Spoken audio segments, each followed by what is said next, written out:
ಅವ್ರದ್ದು ಮುಂದೆಲ್ಲ ತಗೊಂಡ್ಬರ್ಬಾರ್ದು ಅಂತ ಹೇಳ್ತಾರೆ. ನೋಡ್ರಿ, ಯಾವತ್ತು ಕೂಡ ಯಡಿಯೂರಪ್ಪ ಅವ್ರ ಬಗ್ಗೆ ಯಾವುದೇ ಕೂಡ ಸರ್, ಇವತ್ತು ಅಸಮಾಧಾನ ಇಲ್ಲ. ಮಾತಾಡಿದ್ರು. ಅಲ್ಲ, ಅವ್ರು ಹೇಳಿರಂತ ನಾವೆಲ್ಲ ಕೂಡ ಸಮಕಾಲೀನ ಲೀಡರ್ಗಳು. ಅಂದ್ರೆ ಅವ್ರು ಕೂಡ ಸೆಂಟ್ರಲ್ ಮಿನಿಸ್ಟರ್ ಆಗಿ ವಾಜಪೇಯಿ ಸರ್ಕಾರದಲ್ಲಿ ಅವ್ರು ಕೆಲಸ ಮಾಡಿದಂತವ್ರು. ಯಾರು? ಬಸವ ಪಾಟೀಲ್ ಯತ್ನಾಳ್ ಅವರು. ಅವರು ಕೂಡ ಮುಂಚೆಗುಂದು ಕೂಡ ಸಂಘಟನೆ ನೆಲೆದಿಂದ ಬಂದಂತವ್ರು. ಅವತ್ತಿನ ಕಾಲದಲ್ಲಿ ಕೂಡ ಕೇಂದ್ರದ ಮಂತ್ರಿಗಳಾದಂತ ಅನಂತ್ ಕುಮಾರ್ ಅವರು, ನಂತರ ಬಸವ ಪಾಟೀಲ್ ಯತ್ನಾಳ್ ಅವರು, ಯಡಿಯೂರಪ್ಪನವರು, ನಂತರ ಬಿ ವಿ ಶಿವಪ್ಪನವರು, ಶಂಕರ ಮೂರ್ತಿನವರು, ನಮ್ ಕಡೆ ಬಂದ್ರೆ ತಂಗಾ ಅವರು. ಅಂದ್ರೆ ಅನೇಕ ಮಂದಿ ಮಹನೀಯರು ಕಷ್ಟಪಟ್ಟು ಪಾರ್ಟಿ ಇಲ್ಲಿ ತನಕ ಬಂದಿದೆ. ಹಂಗಾಗಿ ಇವತ್ತು ಎಲ್ಲರ ವಿಚಾರದಲ್ಲಿ, ಅವ್ರ ವಿಚಾರದಲ್ಲಿ ಗೌರವ ಇದೆ ಎಲ್ಲರಿಗೂ ಕೂಡ.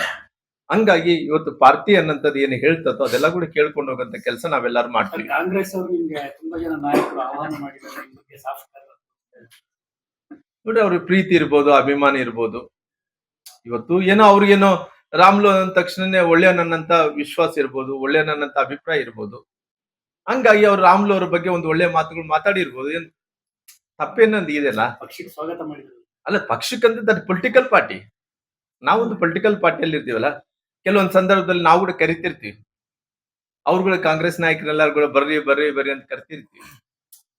ಅಂದ್ರೆ ಇವಾಗೆಲ್ಲ ಪೊಲಿಟಿಕಲ್ ಪಾರ್ಟಿಯಲ್ಲಿ ನಾವು ಮಾತಾಡ್ಬೇಕಾಗುತ್ತಲ್ಲ. ಮಾತಾಡಿದ್ರೆ ಜನರಿಗೆ ಒಂದು ರೀತಿ, ಇಲ್ಲಪ್ಪ ಎಲ್ಲೋ ಒಂದ್ ಕಡೆ ಯಾರೋ ಪೊಲಿಟಿಕಲ್ ಸಿಸ್ಟಮ್ ದಲ್ಲಿ ಬಹಳಷ್ಟು ವರ್ಷಗಳ ಕಾಲ ರಾಜಕಾರಣದಲ್ಲಿ ದುಡಿದಾನ, ಕೆಲಸ ಮಾಡಿದಾನ, ಇಡೀ ರಾಜ್ಯದಲ್ಲಿ ಸಂಘಟನೆ ಮಾಡಿದಾನ. ಅಂತ ಸಂದರ್ಭದಲ್ಲಿ ಆ ಪೊಲಿಟಿಕಲ್ ಪಾರ್ಟಿಯಲ್ಲಿ ಯಾವುದೇ ಪಾರ್ಟಿಯಲ್ಲಿ ಇದ್ದಂತ ವ್ಯಕ್ತಿಗಳಿಗೆ ತೊಂದರೆ ಆದಂತ ಟೈಮಲ್ಲಿ ಒಂದು ಪಾರ್ಟಿಯಿಂದ ಒಂದು ಪಾರ್ಟಿ ಕರ ಸಹಜ.